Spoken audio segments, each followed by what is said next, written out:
Human rights is, geez, that's a good question. Human rights. Well, that's a tough one. Wow. Права человека. I don't even know how to give that a definition. I would probably have to do a little bit of homework or something. Any right that I think just as a normal, human, any... The rights that humans have?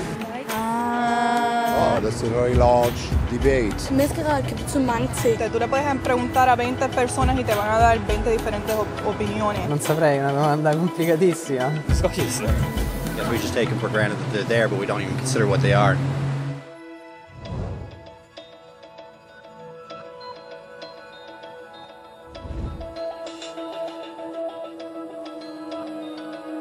Los derechos humanos son los derechos que tienes simplemente por ser humano. Es la forma en que instintivamente esperas que se te trate y el trato que mereces como persona, como el derecho a vivir en libertad, hablar con franqueza y ser tratado con igualdad. Hay muchos tipos de derechos. La mayoría tienen que ver con cierto grupo. Pero los derechos humanos son los únicos que le corresponden absolutamente a todo el mundo en todas partes. Eso significa niños, gente mayor, pobres, jugadores de básquet, basureros, cantantes de rap, maestros, africanos, indios, albanos, cristianos, musulmanes, cabalistas, ateos, tu madre, tu padre, el vecino y tú. Todos tienen los mismos derechos humanos exactos. En otras palabras, son universales. Pero la cuestión sigue en pie. ¿Qué son? Name the human rights? What the human rights are? The right to live. Equality between all peoples. Right to religion, the right to... Is there supposed to be a list somewhere I should be aware of? De acuerdo con las Naciones Unidas, hay un total de 30 derechos humanos, que generalmente se agrupan y se llaman simplemente derechos humanos. Se enumeran en la Declaración Universal de los Derechos Humanos, que es el documento sobre el tema más aceptado en el mundo. Pero llevó mucho tiempo para que llegaran. Al principio no había derechos humanos. Si estabas con la gente adecuada, estabas a salvo. Si no, no lo estabas. Pero entonces Ciro el Grande decidió cambiar todo eso. Tras conquistar Babilonia, hizo algo completamente revolucionario. Anunció que todos los esclavos podían irse en libertad. También dijo que la gente era libre de elegir su religión, sin importar de qué grupo fueran parte. Documentaron sus palabras en una tablilla de arcilla, conocida como el cilindro de Ciro, y así sin más nacieron los derechos humanos. La idea se extendió rápidamente, hasta Grecia, la India y al final hasta Roma. Se dieron cuenta de que la gente seguía de forma natural ciertas leyes, incluso aunque no se les dijera que las siguieran. Llamaron a esto derecho natural, pero siguió siendo pisoteado por quienes se encontraban en el poder. No fue hasta 1000 años más tarde en Inglaterra donde finalmente hicieron que el rey estuviera de acuerdo en que nadie podía invalidar los derechos de la gente, ni siquiera un rey. Los derechos de la gente fueron finalmente reconocidos y estaban ahora a salvo de los que estaban en el poder. Hasta cierto punto. Todavía hizo falta que un grupo de rebeldes británicos declarara su independencia antes de que el rey entendiera que todos los hombres han sido creados iguales. Es decir, no es que a él le gustara la idea, sino que no pudo pararles, y así nació América. Los franceses siguieron inmediatamente con su propia revolución por sus propios derechos. Su lista era más larga e insistían en que esos derechos no eran solo inventados, eran naturales. El concepto romano de derecho natural se había convertido en derechos naturales. Por desgracia, no todo el mundo estaba tan entusiasmado.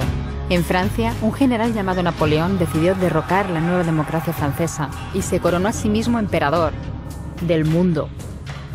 Y casi tuvo éxito. Pero los países de Europa unieron fuerzas y lo derrotaron. Y los derechos humanos eran una vez más un tema candente. Se redactaron acuerdos internacionales garantizando ampliamente muchos derechos por toda Europa, pero solo a través de Europa. El resto del mundo de alguna forma todavía no cualificaba. En vez de eso fueron invadidos, conquistados y consumidos por los enormes imperios europeos. Pero entonces un joven abogado de la India decidió que ya había sido bastante. Se llamaba Mahatma Gandhi y frente a la violencia insistió en que toda la gente en la tierra tenía derechos, no solo en Europa. Al final, hasta los europeos empezaron a estar de acuerdo. Pero no iba a ser tan fácil. Habían estallado 2 guerras mundiales. Hitler exterminó a la mitad de la población judía de la Tierra en los horrorosos campos de muerte nazi. En total, 90 millones de personas habían muerto. Nunca los derechos humanos habían estado tan horriblemente cerca de la extinción. y nunca había estado el mundo tan desesperado por un cambio. De forma que los países de la Tierra hicieron causa común y formaron las Naciones Unidas. Su propósito básico era reafirmar la fe en los derechos humanos fundamentales, en la dignidad y el valor de la persona humana. ¿Pero qué eran los derechos humanos? ¿Eran las proclamaciones de Ciro? ¿El derecho natural de Roma? ¿Las declaraciones de Francia? Todo el mundo parecía tener una idea ligeramente distinta de lo que deberían ser los derechos humanos. Pero bajo la supervisión de Eleanor Roosevelt, finalmente se pusieron de acuerdo en una serie de derechos para absolutamente todo el mundo. La Declaración Universal de Derechos Humanos. El concepto francés de los derechos naturales se había convertido finalmente en los derechos humanos. Así que, en resumen, al principio solo unos cuantos afortunados tenían derecho alguno, hasta que uno de ellos decidió, oye, otra gente también debería tener derechos, lo que fue estupendo, salvo que no todo el mundo estuvo de acuerdo.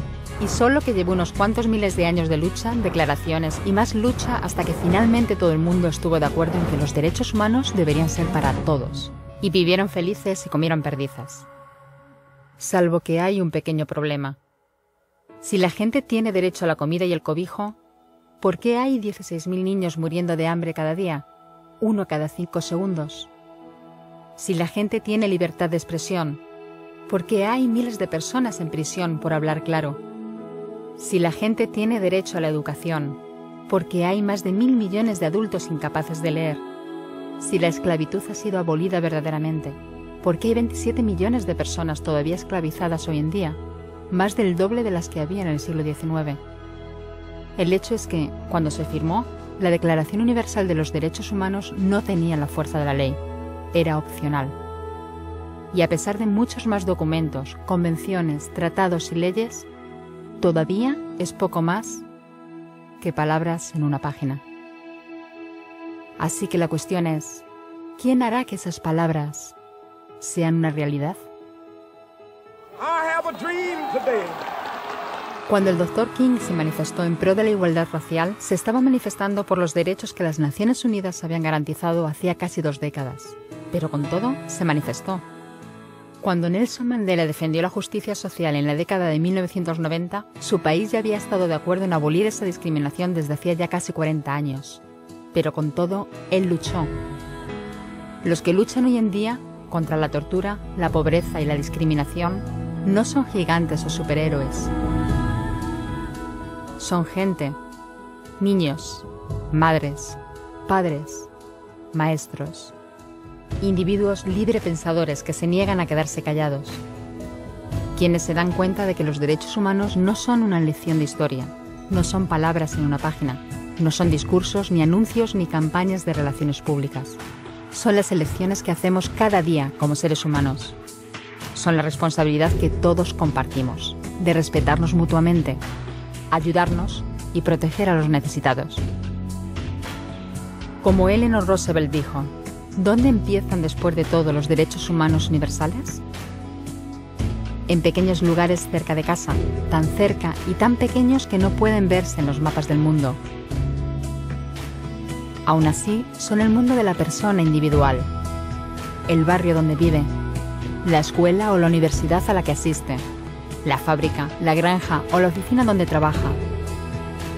Esos son los lugares donde cada hombre, mujer y niño buscan justicia igualitaria, igualdad de oportunidades, dignidad igualitaria sin discriminación. A menos que esos derechos tengan un significado ahí, tienen muy poco significado en cualquier otra parte.